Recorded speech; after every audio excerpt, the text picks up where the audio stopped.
మనిషి యవ్వనంలో డబ్బు కోసం ఆరోగ్యాన్ని పోగొట్టుకుంటాడు.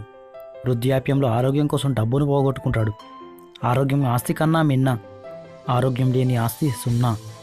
ఆరోగ్యం విషయంలో స్వార్థంగా ఉండండి. ఆస్తి విషయంలో నిస్వార్థంగా ఉండండి. అప్పుడు అందరి మెప్పు పొందుతారు. వ్యాయామం చేయడానికి సమయం లేదనేవారు భవిష్యత్తులో జబ్బులకు సమయం కేటాయించాల్సి వస్తుంది. తిండి విషయంలో నాలుకను ఆధునంలో ఉంచుకునేవాడు యోగి. నాలుకను అనుసరించేవాడు భోగి. నాలుకకు బానిసైనవాడు రోగి. డబ్బు సంపాదించవచ్చు, నిద్ర సంపాదించలేము. పుస్తకాన్ని కొనవచ్చు, జ్ఞానాన్ని కొనలేము. మందులను కొనవచ్చు, ఆరోగ్యాన్ని కొనలేము. పగను సంపాదించవచ్చు, స్నేహాన్ని కొనలేము. ఆయుధాన్ని కొనవచ్చు, ధైర్యాన్ని కొనలేము. కంటి అద్దాన్ని కొనవచ్చు, కంటి చూపు కొనలేము.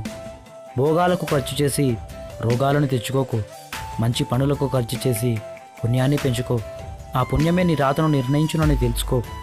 ధనంతో పరుపును కొనవచ్చు, కానీ నిద్రను కాదు. ధనంతో విలాస వస్తువులు కొనవచ్చు, కానీ సంతోషాన్ని కాదు. ధనంతో దేవాలయాన్ని కొనవచ్చు, కానీ భగవంతుని కాదు. దాచిపెట్టి ఏం చేస్తావు?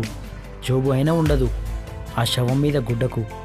ప్రపంచానికి తాను చేసిన మేలే మానవుడికి నిజమైన సంపద. ఎంత సంపాదించామన్నది ముఖ్యం కాదు, ఎన్ని మంచి పనులు చేశామన్నదే ముఖ్యం. ఇతరులకు కష్టం కలిగించడం ఎంత పాపమో, ఇంకొకరి కష్టం తీర్చడం కూడా అంతే పుణ్యం. జీవితంలో ఈ ముగ్గురిని దరికి రానివ్వకు. నీకు విలువ ఇవ్వని వారని, నిన్ను చూసి ఈర్ష్యపడేవారిని, మనల్ని అర్థం చేసుకోకుండా మన గురించి ఇతరులకు చెడుగా చెప్పేవారిని. జీవితంలో ఇద్దరు మిత్రులను మాత్రం సంపాదించుకో. ఒకరు శ్రీకృష్ణుడు లాంటివాడు. నీకోసం యుద్ధం చేయలేకపోవచ్చు, కానీ ఖచ్చితంగా విజయాన్ని అయితే అందిస్తాడు. ఇంకొకరు కర్ణుడు లాంటివాడు. ఎప్పుడైనా నువ్వు తప్పు చేసినా, అధర్మం వైపు నిలబడినా ఖచ్చితంగా నీ వైపు నిలబడి పోరాడేవాడు.